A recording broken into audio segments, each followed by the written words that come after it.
So, hi guys, nandito tayo sa swimming pool namin. Naubos na siya guys. Magre-refill pa tayo next year, next month, mga ganyan. Kung umulan, kasi yan yung source namin. Di ba, Tita B? Naligo si Tita B. Naligo siya sa swimming pool. Nag-rent siya ng 10 pesos sa akin. Wow, may light na. Yung solar namin gumana na. Hala, sino yan? May bisita tayo si Meng Meng. Meng, ma-check out ka, Meng. Bali 50 pesos lahat kasi nag-swimming ka twice. Twice.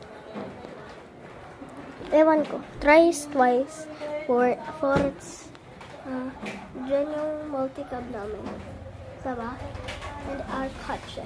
You can't see it because it's short and it's dark.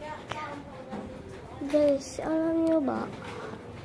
Medyo sunny pa siya. Medyo may araw pa siya. Medyo may araw pa. Pero sobrang dilim. Dilim yun kasi natatago kami ng mga bahay. Mga bahay yun. Nandito yung another balcony namin. As in, nandito lang ako sa condo. Tambay-tambay lang. Tambay lang. You know guys, kasi dyan, meron pa dito kwarto. Dito kay nanay, dito kay ako. Yung sinabi ko kanina na private room. Bawal na. Oops. Let me change. So, nandito lang. Medyo sinisip ulo. So, nandito lang sa bintana. Tambay-tambay na. Hala, natatakot ako baka malunod na kasi ganyan. Ganyan yung sitwasyon ko. Sitwasyon ko to.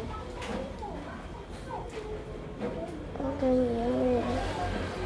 So, natatakot talaga.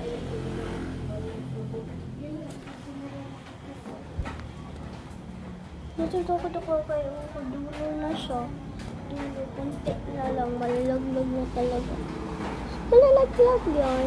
Ano nangyari dito sa phone nila? Hindi ko to phone. Kay nanay to. Apa.